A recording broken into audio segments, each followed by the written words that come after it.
സഹോദരങ്ങളെ, അങ്ങനെ അങ്ങോട്ട് വിടാൻ ഉദ്ദേശിക്കുന്നില്ല. ഒരു സാധനത്തിന്റെ പുറകെ നമ്മൾ കൂടാൻ തീരുമാനിച്ചാൽ അതിന്റെ ഏതറ്റം വരെയും കൂടെ ഫോളോ ചെയ്യുക എന്നുള്ളത് തന്നെയാണ് തീരുമാനം. അത്രയേ ഉള്ളൂ. ഞാൻ മലയാള സിനിമയിലെ അമ്മയുടെ നേതാവായിട്ടുള്ള അമീര ശിരസ്കൻ, അവന്റെ ഭാര്യയുടെ മരണവുമായി ബന്ധപ്പെട്ട വിഷയങ്ങൾ, അവന്റെ കാമുകിയുടെ ഭർത്താവിന്റെ ആത്മഹത്യ കൊലപാതകമാണോ എന്നുള്ള വിഷയങ്ങളൊക്കെ ഞാൻ ഉന്നയിച്ചിട്ടുണ്ട്. എല്ലാ കാര്യങ്ങളും ഉന്നയിച്ചിട്ടുണ്ട്. വെറുതെ വിടാൻ ഉദ്ദേശിക്കുന്നില്ലാന്നേ. ഇവന്മാർക്കുണ്ടോ മാക്സിമം കൊല്ലാനേ പറ്റുള്ളൂ. അതിപ്പോ അല്ലെങ്കിൽ ഇപ്പൊ എന്തെങ്കിലും അസുഖം വന്നാൽ ചാവൂലേ? കോവിഡ് വന്നിട്ട് എത്ര ആൾക്കാർ മരിച്ചുപോയി. പിന്നെ ഇപ്പൊ രാജൻ ജോസഫ് നാളെ ഇവന്മാരാരെയും വല്ല വണ്ടി എടുപ്പിച്ചിട്ടോ വല്ല കൊട്ടേഷൻ കൊടുത്തിട്ടോ കൊന്നു കഴിഞ്ഞാൽ ഇപ്പൊ ഇതൊന്നും വലിയ കഥയൊന്നുമില്ല. ഒരു സാധനമില്ല. ജീവിച്ചിരിക്കുന്ന കാലത്ത് സ്വന്തം ജീവിതത്തെ അടയാളപ്പെടുത്തുക എന്നുള്ളതാണ് നമ്മുടെ സിഗ്നേച്ചർ, നമ്മുടെ കയ്യൊപ്പ് ഈ മണ്ണിൽ അവശേഷിപ്പിക്കുക എന്നുള്ളതാണ് നമ്മുടെ ദൗത്യം. വെറുതെ ഒരു ജന്മം എന്ന് പറഞ്ഞിട്ട് ഇവര് ജീവിച്ചു മരിച്ചു എന്ന് പറഞ്ഞിട്ട് പോകുന്നതിനേക്കാൾ കൂടുതൽ നമുക്ക് എന്തെങ്കിലും ചെയ്യാൻ പറ്റിയെന്നുള്ള ഒരു ആത്മവിശ്വാസം നമുക്ക് ഉണ്ടാക്കിയെടുക്കുക എന്നുള്ള. ഞാനിപ്പോൾ എന്തായാലും തിലകന്റെ ഒരു വീഡിയോ വീണ്ടും കേൾപ്പിക്കാം. തിലകൻ വളരെ രൂക്ഷമായിട്ട് സംസാരിക്കുന്ന ചില കാര്യങ്ങളാണ്. ഇവരിങ്ങനെ നാട്ടുകാർക്ക് മുഴുവൻ ഇതിനെ കേസെടുത്തുകൊണ്ട് കാണില്ല. അമ്മ എന്ത് അമ്മയുടെ അമ്മായിയമ്മ ഇതിനേക്കാൾ ഭേദാ, അമ്മായി ഇതിനേക്കാൾ ഭേദാ. ഒലക്കമല സംഘടന നാളോ മാനോ ഇല്ലാത്ത കുറെ എണ്ണം ഏതെങ്കിലും നടന്മാരെ വിളിച്ചാൽ കടന്നു കൊടുക്കാൻ പോകുന്ന കുറെ നടിമാരെല്ലാം കൂടെ പോയിട്ട് അതിനകത്ത് പൂവിട്ട് പൂജിക്കുക, ആരാധനയായിട്ട് കിടക്കുക. കുറെ പൊങ്ങന്മാർ നടന്മാർ അതിനകത്ത് കോപ്രായം കാണിക്കുക. അതിനൊന്നും നമുക്ക് സൗകര്യമില്ല. നമ്മൾ സിനിമ കണ്ടു കഴിഞ്ഞാൽ സിനിമേനെയാണ് കാണുന്നത്. സിനിമയിൽ അവർ അഭിനയിച്ച റോളിനെയാണ് കാണുന്നത്. അല്ലാതെ ഇവന്മാരോടൊന്നും ഒരുത്തരും ജീവിതത്തിൽ എനിക്കൊരാളോടും ആരാധന ഉണ്ടായിട്ടില്ല. അത് നരേന്ദ്രമോദിയോടില്ല, കരുണാകരനോടില്ല, EMS നോടില്ല, EK നായനാരോടില്ല, ആരോടും ഇല്ലാന്നേ. ഓക്കെ, വീഡിയോ കാണിച്ചു തരാം. എനിക്ക് അമ്മയോട് ബഹുമാനമാണ്. എന്നെ പെറ്റമ്മയോടും അമ്മ എന്ന സംഘടനയോടും എനിക്ക് ബഹുമാനമാണ്. ഒരാൾ പോലും അമ്മയ്ക്കെതിരായി തിലകൻ സംസാരിച്ചു എന്ന് പറയരുത്. അങ്ങനെ പറയുന്നുണ്ട്. അതെന്നെ ബ്ലെയിം ചെയ്യാൻ വേണ്ടിയാണ്. ഞാൻ തുറന്നു പറയുന്നു, അമ്മയോട് എനിക്ക് ബഹുമാനമാണ്, അമ്മ എന്ന സംഘടനയോടും. പക്ഷെ ആ സംഘടനയിൽ ഇരിക്കുന്ന എക്സിക്യൂട്ടീവിലെ ചില അംഗങ്ങൾ ചെയ്യുന്ന പ്രവൃത്തികൾ വളരെ, അതായത് ആ സംഘടനയോട് മൊത്തത്തിലല്ല അദ്ദേഹം വിയോജിപ്പ് പ്രകടിപ്പിക്കുന്നത്. അതിനകത്തുള്ള കുറെ വൃത്തികെട്ടവന്മാരുണ്ട്. ഇതിനെ വെച്ചിട്ട് വിറ്റ് കാശാക്കുന്ന തോന്നിവാസികൾ, അവർക്കെതിരെയാണെന്നുള്ളത് കൃത്യമായിട്ട് അദ്ദേഹം പറയുന്നുണ്ട്. മോശമാണ്, ഒരു മാഫിയ പോലെയാണ്, തീവ്രവാദപരമാണ്. മട്ടാഞ്ചേരി മാഫിയ പറയുന്നത് തീവ്രവാദപരം. ഇനി പറയാം, മത തീവ്രവാദികൾ നുഴഞ്ഞു കയറി. സംഭവിച്ചു. ക്രിസ്ത്യൻ പ്രദേശ് എന്ന ചിത്രത്തിന് വേണ്ടി അതിന്റെ പ്രൊഡ്യൂസറായ ഈ സുബൈർ എന്ന് പറയുന്ന ഒരു സുഹൃത്ത് എന്റെ ഈ വീട്ടിൽ ഇവിടെ വന്നിരുന്ന് ഈ കസേരയിൽ ഇരുന്നിട്ട് എന്നോട് വളരെയധികം സംസാരിച്ചു. അതിനു മുമ്പ് അദ്ദേഹം എന്നോട് സംസാരിച്ചിട്ടുണ്ട്. മീശമാധവൻ എന്ന പടത്തിന്റെ പ്രൊഡ്യൂസറാണ് ഞാനും. മീശമാധവനിൽ അഭിനയിച്ച പ്രധാന നടൻ എന്റെ ശത്രുവാണെങ്കിൽ പോലും അദ്ദേഹത്തിന് എന്നോട് വലിയ സ്നേഹമായിട്ടാണ്. ഫാൻസിനൊക്കെ മനസ്സിലായല്ലോ. പേട്ടനെ കുറിച്ചാ പറഞ്ഞത്. പേട്ടൻ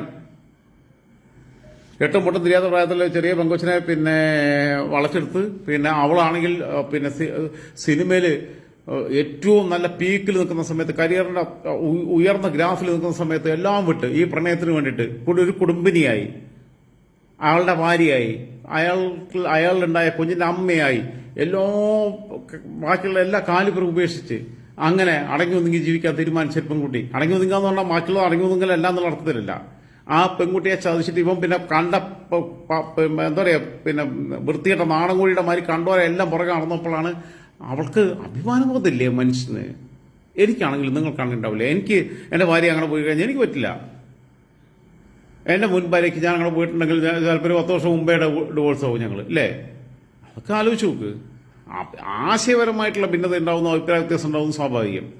ഇമ്മാതിരി തോന്നിയ ഓക്കെ, ഒരാളോട് ഭാര്യയോ ഭർത്താവോ അല്ലാത്ത ഒരാളോട് വേറെ ഇഷ്ടം തോന്നി എന്നൊക്കെ തോന്നിയിട്ടുള്ള ഒരുപാട് സംഭവങ്ങൾ നമുക്കുണ്ട്. പക്ഷെ അതിനപ്പുറത്ത് കാണുന്നവരെ മുഴുവൻ ഇങ്ങനെ ട്രാപ്പിലാക്കിയിട്ട് ഇവന് ഈ കള്ളപടി വെക്കല് മാത്രം അവന്റെ പരിപാടിയായിട്ട് കൊണ്ടുവരുന്നു. കേക്ക് സംസാരിച്ചത് ഞാൻ എന്റെ ബാപ്പയെ പോലെ കാണുന്നു എന്ന് പറഞ്ഞു. ഞാനും എന്റെ ഒരു മകന്റെ സ്ഥാനത്ത് വിളിച്ചോട്ട് സംസാരിച്ചു. ഞാൻ ഇനിയും വരും ചേട്ടനെ കാണാൻ പറഞ്ഞു. അങ്ങനെ രണ്ടാമത് വന്നത് ക്രിസ്ത്യൻ പ്രദേശ് എന്നുള്ള ചിത്രത്തിന് എന്നെ ബുക്ക് ചെയ്യാൻ വേണ്ടിയാണ്. ഞാൻ പറഞ്ഞ തുകയ്ക്ക് അദ്ദേഹം സമ്മതിച്ച് എനിക്ക് അഡ്വാൻസ് നിന്ന് എന്നെ ബുക്ക് ചെയ്യുന്നു. എന്റെ 25 ദിവസമാണ് മേടിക്കുന്നത്. പക്ഷേ ഈ പറയുന്ന ചിത്രം ഈ ക്രിസ്ത്യൻ പ്രദേശ് നടന്നില്ല. അതിന് സുബൈർ എന്നെ വിളിച്ചു പറഞ്ഞ കാരണം, ഇത് ചേംബർ ഓഫ് കൊമേഴ്സുകാർ സമ്മതിക്കുന്നില്ല. കാരണം 3.5 കോടി രൂപയിൽ കൂടുതൽ കോസ്റ്റ് ഓഫ് പ്രൊഡക്ഷൻ വരുന്ന ചിത്രങ്ങൾ അനുവദിക്കുകയില്ല എന്നൊരു തീരുമാനമുണ്ട്. അതുകൊണ്ട് സമ്മതിക്കുന്നത് ഒരു 10 കോടി രൂപയെങ്കിലും വരും. ഇതിൽ മോഹൻലാലും ദിലീപും പിന്നെ വേറെ ചിലരൊക്കെ അഭിനയിക്കുന്നുണ്ട്. തമിഴ് നടനായ ഒരു അർജുൻ അഭിനയിക്കുന്നുണ്ട്, എന്റെ കൂടെ അഭിനയിച്ചിട്ടുള്ള ആളാണ്. അതുകൊണ്ട് ഇവരുടെ അച്ഛനായിട്ടാണ് ചേട്ടൻ അഭിനയിക്കേണ്ടത്. ചേട്ടനല്ലാതെ മറ്റൊരാളെ ഞാൻ കാണുന്നില്ല, മറ്റൊരാളില്ല എന്ന് വ്യക്തമായിട്ട് സുബേർ എന്റെ വീട്ടിലിരുന്ന് എന്റെ കൂരയ്ക്ക് താഴെ ഇരുന്ന് പറഞ്ഞാണ്. എന്തുകൊണ്ട് ഈ സുബേർ എന്നെ മാറ്റി? ഞാൻ സുബേറിനെ വിളിച്ചു ചോദിച്ചു, നേരിട്ട് വിളിച്ചു, എന്ത് പറ്റി സുബേറെ? സുബേർ എന്നോട് പറഞ്ഞത്, ചേട്ടാ അവര് സമ്മതിക്കുന്നില്ല. ഞാൻ ആരാണ് ഈ അവരെന്ന് വെച്ചാൽ അത് പിന്നെ അമ്മയൊന്നും പറഞ്ഞില്ല കേട്ടോ, അമ്മയൊന്നും പറഞ്ഞിട്ടില്ല, അമ്മ പറഞ്ഞിട്ടേ ഇല്ല. അപ്പൊ എനിക്ക് മനസ്സിലായി ഫെഫ്കയേക്കാൾ വലിയ ഒന്നാം പ്രതി അമ്മയാണെന്ന്. ഞാൻ സുബൈറിനോട് ചോദിച്ചു, ഇവർക്കെന്ത് കാര്യം ഇത് പറയാൻ, ഈ ഫെഫ്കയ്ക്ക് എന്ത് കാര്യം ഇത് പറയാൻ? ഒരു സംഘടന ഒരു തൊഴിലാളിയുടെ തൊഴില് നിഷേധിക്കലാണോ ഉപരോധിക്കലാണോ ഒരു സംഘടനയുടെ കർമ്മം? അതാണോ അവരുടെ നയം എന്ന് ഞാൻ ചോദിച്ചു. അപ്പൊ പറഞ്ഞ് അത് അവരങ്ങനെ പറയുന്നുണ്ട് ചേട്ടാ, അവരുടെ നയം അതല്ലെന്ന് പറയുകയും അവർ അണ്ടർഗ്രൗണ്ടിലൂടെ അങ്ങനെ ചെയ്യുകയും ചെയ്യുന്നു എന്ന് പറഞ്ഞു. ഞാൻ പലയിടത്തും വിളിച്ചന്വേഷിച്ചു, ഇങ്ങനെ ഉണ്ടോ ഒരു സംഗതി. അപ്പൊ ശരിയാണ്. എന്റെ കൂടെ അഭിനയിച്ചിട്ടുള്ള മാള അരവിന്ദൻ, ക്യാപ്റ്റൻ രാജു, ഇങ്ങനെയുള്ള പലരുണ്ട്. അവരെ എല്ലാം നിരോധിച്ചിരിക്കുകയാണ്. അവരെ ഒന്നും ഇനി മലയാള ചിത്രത്തിൽ അഭിനയിപ്പിക്കരുതെന്ന് നമ്മളുടെ ഇപ്പോഴുള്ള സൂപ്പർ സ്റ്റാറിൽ ഒരാൾ പറഞ്ഞു. അദ്ദേഹത്തിന്റെ പ്രസ്റ്റീജ് ഇഷ്യൂ ആണ് പോലും, അദ്ദേഹത്തിന്റെ പ്രസ്റ്റീജ് ഇഷ്യൂ. അപ്പം ഇവിടുത്തെ മലയാള സിനിമ എന്ന് പറഞ്ഞാൽ ആ സൂപ്പർ സ്റ്റാർ എന്നർത്ഥം. പണ്ട് രാഷ്ട്രീയക്കാർ പറഞ്ഞല്ലേ, കരുണാകരൻ എന്ന് പറഞ്ഞാൽ കോൺഗ്രസ് എന്ന് പറഞ്ഞാൽ കരുണാകരൻ എന്ന് പറഞ്ഞുണ്ടാക്കിയതുപോലെ മലയാള സിനിമയിൽ ഇനി അഭിനയിക്കേണ്ടെന്ന് 2 പ്രാവശ്യം തീരുമാനിച്ചാണ്. അപ്പോഴൊക്കെ പ്രേക്ഷകരുടെ കത്തും മറ്റുള്ള ചില പ്രേരണയാണ്, ചില പുരസ്കാരങ്ങൾ കിട്ടിയത് കൊണ്ടാണ് ഞാൻ വീണ്ടും നിന്നത്. ഇപ്പോഴും ഞാൻ ആ വക്കത്ത് നിൽക്കുകയാണ്. മലയാള സിനിമയിൽ നിന്ന് ആത്മഹത്യ ചെയ്യാൻ ഞാൻ തീരുമാനിച്ചിരിക്കുകയാണ്. ഞാൻ പലരെയും വിളിച്ചു ചോദിച്ച കൂട്ടത്തിൽ ഞാൻ ഈ ഫെഫ്കയുടെ ജനറൽ സെക്രട്ടറി വിളിക്കാൻ പ്ലാനുണ്ട്. പക്ഷെ അദ്ദേഹത്തെ എനിക്ക് വലിയ പരിചയമില്ല.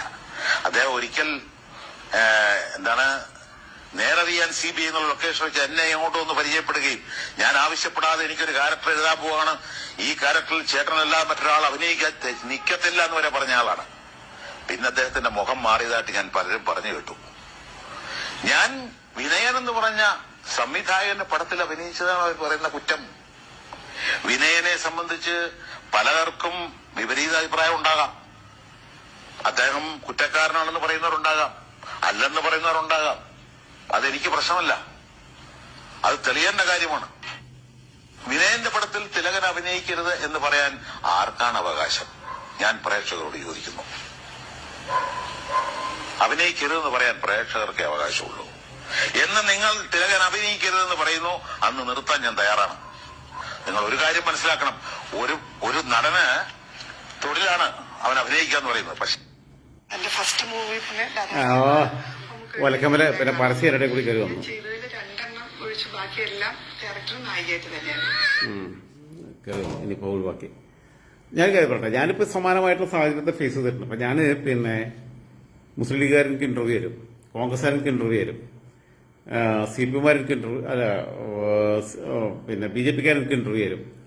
ഈവൺ SDP-യുടെ ഒരു പ്രചാരകനായിട്ടുള്ള എന്റെ സുഹൃത്ത് പിന്നെ യാസർ പൂക്കോട്ടുപാടം എനിക്ക് പിന്നെ എന്റെ കൂടെ വന്നിരിക്കലും ഞങ്ങൾ തമ്മിൽ ഇപ്പോൾ ഇടയ്ക്ക് സംസാരിക്കലൊക്കെ ഉള്ളതാണ്. പക്ഷേ CPM ഇന്റർവ്യൂ ഇല്ല. കാരണം ഓരെന്ന് വെച്ചാൽ ഒരു ചാനൽ ചർച്ചയ്ക്ക് തന്നെ ഈ ജയശങ്കർ ഒക്കെയും പിന്നെ ഇയാളും നമ്മളെ ശ്രീത്ത് മണിക്കനുണ്ടെങ്കിൽ ആളെ വിടൂല എന്ന് പറഞ്ഞിട്ടുണ്ട് എല്ലാ ചാനലുകളും. അതുകൊണ്ട് പല ചാനലുകളും ഇപ്പോൾ അവരെ വിളിക്കാറില്ല. എന്താ വെച്ചാൽ മറുപടി കൊടുക്കാൻ കെൽപ്പില്ല. ഞാനാണെങ്കിൽ വലക്കാൻ ഈ ആൾക്കാർ ഉത്തരം മുട്ടിക്കുന്ന ചോദ്യം നിന്ന് വരെ ചോദിക്കാറില്ല. എന്റെ ഗസ്റ്റാണ്, എന്റെ അതിഥികളാണ്, അവരോട് മാന്യമായിട്ട് പെരുമാറാറുള്ളത് ഇന്ന് വരെ. ഇതൊക്കെ പാർട്ടിപ്പെട്ട വിവിധ ആൾക്കാർ എന്റെ മുമ്പിൽ ഇരുന്നിട്ടുണ്ട്. CPM-കാരും കിട്ടിയിട്ടില്ല എന്നേ ഉള്ളൂ.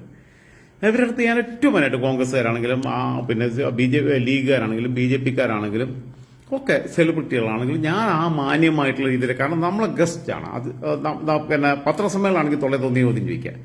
ബിൽക്ക് ബേജാറാണ്. എന്നോട് പല CPM നടക്കാൻ പറ്റും ആചാരം അതിന്റെ മുമ്പിൽ ഇരുന്ന് കഴിഞ്ഞാൽ പാർട്ടിയിൽ നിന്നൊരു വിലക്കുണ്ട്. മാത്രമല്ല മാതൃഭൂമി ചാനലും പിന്നെ ഏഷ്യാനെറ്റൊക്കെ എന്നെ ചാനൽ ചർച്ചയ്ക്ക് വിളിക്കാൻ വേണ്ടി ഇരുന്നപ്പോൾ ഇവർ പറഞ്ഞ് ഗസ്റ്റിനോട്ട് കൊടുക്കില്ല, രാജ് ജോസഫ് ഉണ്ടെങ്കിൽ കൊടുക്കില്ല. കാരണം മറുപടി പറയാനില്ല എന്നുള്ളതിന്റെ മലയാളം ഡിബേറ്റിന് വരുമ്പോൾ ഓക്കെ അത് പോട്ടെ. എന്തായിരുന്നാലും അതൊന്നും പ്രശ്നമല്ല. ഞാൻ പറഞ്ഞത് ഇപ്പൊ തിലകൻ പറഞ്ഞിട്ടുള്ള വാക്കുകൾ, തിലകൻ വളരെ കൃത്യമായിട്ടല്ലേ പറഞ്ഞിരിക്കണേ. തിലകൻ എന്ത് മാന്യമായിട്ടാണ് പറഞ്ഞിട്ടുള്ള സംഭവം. അദ്ദേഹത്തെ വിലക്കുക, അദ്ദേഹത്തിന്റെ ഒരു സംവിധായകൻ വരുമ്പോൾ, പ്രൊഡ്യൂസർ വരുമ്പോൾ അവർക്കെതിരെ ഈ ബാൻ ചെയ്യുക, അവരുമായിട്ട് സഹകരിക്കാതിരിക്കുക, ഊരുവലൊക്കെ പണിയെടുക്കാൻ സമ്മതിക്കില്ല എന്നുള്ളത്, അയിത്തം കൽപ്പിക്കാന്ന് പറയുന്നത് ഇത് തൊട്ടുകൂടായ്മയാണ്. മനസ്സിലാക്കണം നിങ്ങൾ. സ്വാമി വിവേകാനന്ദൻ ഒരു നൂറ്റാണ്ട് 1.5 നൂറ്റാണ്ട് മുമ്പാണ്, ഏത് കാലത്താണ് പറഞ്ഞത് എനിക്ക് ഓർമ്മയില്ല. ഇപ്പൊ വർഷം എടുത്ത് കാണാൻ നോക്കണമെന്നുണ്ടെങ്കിൽ ഇപ്പൊ എനിക്ക് ഗൂഗിൾ സെർച്ച് ചെയ്യണം. ഇനിയിപ്പോ അതിനെ എടുക്കണില്ല, അത്ര വലിയ ചരിത്രബോധമൊന്നുമില്ല. പക്ഷേ സ്വാമി വിവേകാനന്ദൻ പറഞ്ഞ ഭ്രാന്താലയം എന്ന് പറയുന്നത് ഇപ്പോഴും ഭ്രാന്താലയാണെന്നേ. മലയാള സിനിമാ മേഖല ഭ്രാന്താലയമാണ്. ആൾക്കാരെ പേടിപ്പിച്ചു നിർത്തുക, ഞെട്ടിച്ചു നിർത്തുക. ഇവരൊക്കെ എങ്ങനെയാ വന്നത്? ഈ മമ്മൂട്ടി മോഹൻലാലൊക്കെ എങ്ങനെയാ വന്നേ? അതാലോചിക്കണ്ടേ. ഇവർക്ക് വല്ല ഒരു സാമാന്യമായിട്ടുള്ളൊരു മാനസികത, മനുഷ്യത്വം ഉണ്ടാവണ്ടേ? കഴിവുള്ള ടാലന്റഡ് ആയിട്ടുള്ള ഒരു ആക്ടറെ ഐസൊലേറ്റ് ചെയ്യാന്ന് പറഞ്ഞു കഴിഞ്ഞാൽ എന്ത് തോന്നിയാസത്തിലാണ് ഇവർ കൂട്ടുന്നത്? പണ്ട് അമ്മയുടെ പ്രസിഡന്റ് ഇവനായിരുന്നല്ലോ മമ്മൂട്ടി എന്ന് പറയുന്ന ഇവൻ എന്ത് കുന്താ? ഇവൻ ആരാ ഇവിടുത്തെ? ഇസ്ലാമിസ്റ്റുകൾക്കെല്ലാം കൂടി ഭയങ്കര കത്തിരിത്തിറങ്ങുക. ഞാൻ പറഞ്ഞല്ലോ, അയാളെ ഭാര്യ, ആകളുടെ കണ്ട ക്വാളിറ്റി, അയാളുടെ ഭാര്യ, അയാളുടെ മരുമകൾ, അയാളുടെ മകൾ ഒന്നും ചാക്ക് മൂടി കണ്ണു മാത്രം പുറത്ത് കാണിച്ച് നടക്കുന്നില്ല. സെക്ഷലി ഫ്രസ്ട്രേറ്റഡ് അല്ലെന്ന് അവർക്ക് ആവശ്യമുള്ളപ്പോഴൊക്കെ ഏർപ്പാട് ഇറക്കേണ്ടത്. അത് നടക്കാത്തവരാണ് ഇങ്ങനെ പോണത്. കാരണം എന്ന് വെച്ചാൽ ആരും തിരിച്ചറിയില്ല, സ്വന്തം ഭർത്താവ് കണ്ടാലും തിരിച്ചറിയില്ല. അപ്പൊ പിന്നെ എന്തെങ്കിലും ഏർപ്പാടിന് എവിടെയും പോവാം. അതിന് നിൽക്കില്ല എന്ന് മമ്മൂട്ടി മനസ്സിലായോ? ചാക്ക് മൂടാന്ന് പറഞ്ഞാൽ പർദ്ദയല്ല ഉദ്ദേശിച്ചത്. പർദ്ദ ലോകത്തെ ഏറ്റവും സെക്സി ആയിട്ടുള്ള ഡ്രസ്സാണെന്ന് ഞാൻ കഴിഞ്ഞ ദിവസം പറഞ്ഞിട്ടുണ്ട്. പർദ്ദയും സാരിയും ഏറ്റവും സെക്സി ആയിട്ടുള്ള വസ്ത്രങ്ങൾ ഞാൻ കണ്ടതിൽ പർദ്ദയും സാരി, അല്ലാതെ ടീഷർട്ടും ജീൻസും അല്ലെങ്കിൽ ഷോർട്സും ഫ്രോക്കും അതൊന്നല്ല. ഏറ്റവും സെക്സി ആയിട്ടുള്ള പെണ്ണിനെ ഏറ്റവും കൃത്യമായിട്ട് എക്സ്പോസ് ചെയ്ത് കാണിക്കുന്ന സാധനം എന്ന് പറഞ്ഞു കഴിഞ്ഞാൽ അത് സാരിയും പർദ്ദയാണ്. പർദ്ദ ഇത് മൂടാൻ വേണ്ടി മാത്രമല്ല, ഇത് കറക്റ്റായിട്ട് എനിക്ക് ഇത്രയൊക്കെ ഉണ്ട് എന്നുള്ളത് അളവ് അറിയിക്കാൻ വേണ്ടിയിട്ടുള്ള രീതിയിലാണ് പർദ്ദ നടിക്കുന്നത്. അല്ലാത്ത ഏതെങ്കിലും പെണ്ണുങ്ങൾ കാണിച്ചു കാണണ്ട. എങ്കിലും വയസ്സെന്ന ഉമ്മച്ചിമാരുണ്ടാവും, അല്ലാത്തവരൊക്കെ നോക്ക്. എന്നിട്ട് നമ്മളോട് ചിലക്കാൻ വരിക. നിങ്ങൾ പോയി പണി നോക്കണം അവിടെ നിന്ന്. ഇനിയും പറയും, ഇനി നല്ലോണം പറയും. അത് നിങ്ങൾ വർഗീയമായിട്ടെടുത്തോ, വർഗീയമായിട്ടെടുത്തോ, കണ്ടമാരി കൂട്ടിക്കോ. ഇന്നെ ക്രിസ്സംഗീതം വിളിക്കുന്നുണ്ട്. ഇത് പള്ളിയിൽ പോകാറില്ല, കുമ്പസരിക്കാറില്ല, കുർബാന കൊള്ളാറില്ല, ഈ സാധനം ഒന്നും ചെയ്യാത്ത എന്നെയാണ് വിളിക്കുന്നത്. ഇവന്മാർക്ക് എന്തോ വട്ടാണ് ഭയങ്കര ഊളകള്. ഈ മുസ്ലിം വർഗീയവാദികൾ എന്ന് പറയുന്ന ഒരു ഭയങ്കര ലോകത്ത് ഏറ്റവും വൃത്തിയില്ല. ഞാൻ ഇങ്ങനത്തെ വർഗീയവാദം വേറെ എവിടെയും കണ്ടിട്ടില്ല. ഞാൻ ഇമാതിരി ഹിന്ദു വർഗീയതകളെ കണ്ടിട്ടില്ല, ഇങ്ങനെ സിഖ് വർഗീയവാദികളെ കണ്ടിട്ടില്ല, ജൈനമത വർഗീയവാദികളെ കണ്ടിട്ടില്ല, ജൂത തീവ്രവാദികളെ കണ്ടിട്ടില്ല, എവിടെ പാഴ്സി തീവ്രവാദികളെ കണ്ടിട്ടില്ല, ഒന്നും കണ്ടിട്ടില്ല, ക്രിസ്ത്യൻ തീവ്രവാദികളെ കണ്ടിട്ടില്ല. ഞാൻ ഇത് കാണുമ്പോൾ അന്തം വിട്ടു പോവുക. മുസ്ലിം സമുദായത്തിൽപ്പെട്ട സഹോദരന്മാർ ഇവർക്കെതിരെ പ്രതികരിക്കണം എന്ന് ഞാൻ പലവട്ടം പറ്റ പ്രതികരിച്ചിട്ടില്ല എന്ന് ഞാൻ ഇങ്ങനെ പറഞ്ഞുകൊടുക്കുന്നേ. പിന്നെ നിങ്ങളെ മതത്തിനെയും ഈ 9 വയസ്സിൽ പറയണില്ല, ഞാൻ എഡിറ്റ് ചെയ്യുകയാണ് എൻ്റെ വാക്കുകൾ. കാരണം എന്നെ കേട്ടിരിക്കുന്നവരിൽ ഒരുപാട് മതേതരവാദികളായിട്ടുള്ള മതവിശ്വാസികളുണ്ട് എന്നുള്ള തിരിച്ചറിവിന്റെ ഭാഗമായിട്ട് അവരുടെ മനസ്സിനെ നോവിക്കണ്ടെന്ന് കരുതി ഞാൻ എന്റെ സ്വയം നിയന്ത്രിക്കുകയാണ്. എന്തെല്ലാം തോന്നിയാസം എന്നെ കുറിച്ച് ഇപ്പൊ പല ചാനലുകളിലും ഇവന്മാരിട്ടുകൊണ്ടിരിക്കുന്നു അറിയോ. ഇബ്രാഹിം മഹബൂബ് എന്ന് പറഞ്ഞ എന്റെ സുഹൃത്ത് ഇന്ന് കമന്റ് ഇട്ടതുപോലെ മലയാള സിനിമയ്ക്കകത്ത് ഇപ്പോൾ മലപ്പുറം ജില്ലയിൽ പൂക്കൂട്ടൂർക്കാരനാണ്, പൂക്കൂട്ടൂർ പുല്ലാരക്കാരനാണ്, നല്ലൊരു സഹോദരനാണ്. ഇടയ്ക്ക് എന്നെ വിളിക്കാറുണ്ട്, ഇതുവരെ കണ്ടിട്ടില്ല, എപ്പോഴും കാണും. ഒരനിയനമാരിയ തന്നെ ഞാൻ കാണുന്നത്. സംസാരിച്ചപ്പോൾ ഉണ്ടാവുന്നൊരു ബന്ധമുണ്ടല്ലോ, നമ്മൾ തമ്മിൽ കെമിസ്ട്രി ഉണ്ടാവുമല്ലോ അറിയാതെ. ഇബ്രാഹിം മഹബൂബ് അവൻ അവൻ നേരത്തെ കമന്റ് ഇട്ട പോലെ ഞാൻ ശ്രദ്ധിക്കുന്നത്. കാരണം എന്ന് വെച്ചാൽ മലയാള സിനിമയിലെ ഇത്തരം അണിയറ കഥകളെക്കുറിച്ച് സിനിമ എടുത്തു കഴിഞ്ഞാൽ ആ സിനിമ ഹിറ്റാവുന്നേ. ഇവിടെ നടക്കാൻ തോന്നിയാസം. പക്ഷേ ഇബ്രാഹിം മഹബൂബിനോട് എനിക്ക് പറയാനുള്ളത് എന്താ വെച്ചാൽ, എന്റെ പൊന്നാര ഇബ്രാഹിം മഹബൂബ് ഈ സിനിമയ്ക്ക് എടുത്തു കഴിഞ്ഞിരിക്കുന്നത് കാരണം ശ്രീനിവാസൻ കാലത്തിന് അതീതമായി സഞ്ചരിക്കുന്ന ആളാണ് അദ്ദേഹം. സന്ദേശം സിനിമയിൽ അദ്ദേഹത്തിന്റെ സ്ക്രിപ്റ്റ്, അതിലെ ഡയലോഗുകൾ ഇന്നും കാലാതീതമായിട്ട് പോകുന്നുണ്ട്, അറബിക്കഥയിലുള്ളത്. അതേപോലെ ശ്രീനിവാസനെ പോലെ ടാലന്റഡ് ആയിട്ടുള്ള ആള് ഇത് രണ്ടും കൈകാര്യം ചെയ്തിട്ടുണ്ട്. മമ്മൂട്ടിനെ കൈകാര്യം ചെയ്തു എവിടെ, അഴകിയ രാവണനില്. അഴകിയ രാവണൻ എന്ന കഥാപാത്രം യഥാർത്ഥത്തിൽ മമ്മൂട്ടിയെ കുറിച്ച് തന്നെ ഉദ്ദേശിച്ചിട്ടുണ്ടാക്കിയതാ. മമ്മൂട്ടിയുടെ വീട്ടിൽ ഇയാളും കമ്പനി കൂടി സിനിമയുടെ സ്ക്രിപ്റ്റ് പറയാൻ വേണ്ടി ചെന്നപ്പം ഇയാള് കൂളിംഗ് ഗ്ലാസ് കാണിച്ചു കൊടുക്കണു, ക്യാമറ കാണിച്ചു കൊടുക്കണു, ഇത് കണ്ടോ ഇവര് സ്ക്രിപ്റ്റ് പറഞ്ഞെടുക്കുക, സീരിയസ് ആയിട്ട് പോയതാ. അവസാനം ഇവര് ഇവിടെ നിന്ന് ഇറങ്ങണു. അതിൽ തിരിച്ചു വന്നപ്പോ കമല് പറഞ്ഞു, അല്ലാത്തൊരു മനുഷ്യർ കഥ പറയാൻ പോയിട്ട് അതിന് സമ്മതിച്ചില്ല, അയാളെ പുളിച്ചത്തരം മുഴുവാണല്ലോ കാണിച്ചുകൊണ്ടിരുന്നത് പറഞ്ഞു. കമല് മറ്റേതിൽ വലിയ ഉസ്താദാ കേട്ടോ ജുബാ ചേട്ടൻ, അതിൽ വലിയ ഉസ്താദാ. ഏത് ഈ പെൺകേസുകളിലൊക്കെ വലിയ ഉസ്താദാ. പക്ഷെ അപ്പൊ ശ്രീനിവാസൻ പറഞ്ഞു, കമലെ നമുക്ക് അയാളെ കുറിച്ച് തന്നെ സിനിമ എടുക്കാം. അങ്ങനെ ഉണ്ടാക്കിയ സ്ക്രിപ്റ്റാണ് അഴകിയ രാവണൻ. ഉദയനാണ് താരം, മോഹൻലാലിനെ കുറിച്ച് എഴുതിയതാ. ഇയാളെ പൊറോട്ട കച്ചവടം, ചപ്പാത്തി കച്ചവടം എന്തോ പരിപാടിയൊക്കെ ഉണ്ടായിരുന്നല്ലോ. മോഹൻലാലിന്റെ ദോശയോ പൊറോട്ടയോ ചപ്പാത്തി എന്തൊക്കെ ഉണ്ടായിരുന്നു. ഈ രാജപ്പൻ എന്ന് പറയുന്ന കഥാപാത്രം മോഹൻലാലിനെ ഉദ്ദേശിച്ചെഴുതിയതാ. മലയാള സിനിമയ്ക്കകത്തെ വലിച്ചു കീറി എഴുതിയിട്ടുള്ള സ്ക്രിപ്റ്റ് റൈറ്റർ ആയിരുന്നു ശ്രീനിവാസൻ. ഹൈലി ടാലന്റഡാ. ഇപ്പൊ ഈ പൊട്ടന്മാർക്ക് പോലും അറിയില്ല. അത് കഴിഞ്ഞിട്ടല്ല, മമ്മൂട്ടി ആണെങ്കിൽ അടിയരാവണ സിനിമ കഴിഞ്ഞപ്പോൾ മമ്മൂട്ടിയുടെ അടുത്ത് ആരൊക്കെ ഇതിങ്ങനെ പറഞ്ഞു കൊടുത്തു, നിങ്ങളെ കളിയാക്കാൻ വേണ്ടിയാണ് സിനിമ എടുത്ത്. അതിലോട്ടും ആള് പോവാട്ടോ. ഈ പൊങ്ങന്മാർക്കൊക്കെ ബുദ്ധിയില്ല, കോമൺ സെൻസ് ഇല്ല. അതില് മമ്മൂട്ടി ചോദിച്ചപ്പോലോ, ശ്രീനി പിന്നെ നീ എന്നെ കുറിച്ചാണ് ഇങ്ങനെ സിനിമ എടുത്തെന്നാണല്ലോ എല്ലാവരും പറഞ്ഞത്. നിങ്ങൾക്ക് അങ്ങനെ തോന്നുന്നുണ്ടോ ചോദിച്ചു. ഇല്ല, നീ അറിയില്ല, എനിക്കറിയാം എന്ന് പറഞ്ഞു. പൊങ്ങനാണ്.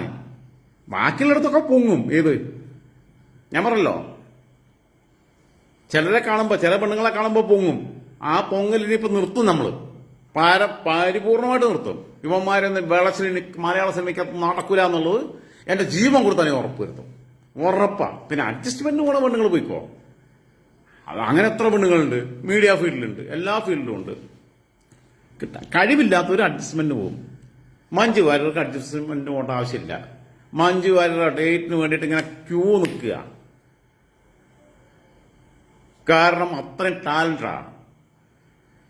പാർവതി തിരുവോത്തിന് അഡ്ജസ്റ്റ്മെന്റ് പോകേണ്ട ആവശ്യമില്ല, കാത്തിരിക്കുക. ഊർവശിക്ക് അഡ്ജസ്റ്റ്മെന്റ് പോകേണ്ട ആവശ്യമില്ല, കാത്തിരിക്കുകയാണ് ആൾക്കാർ.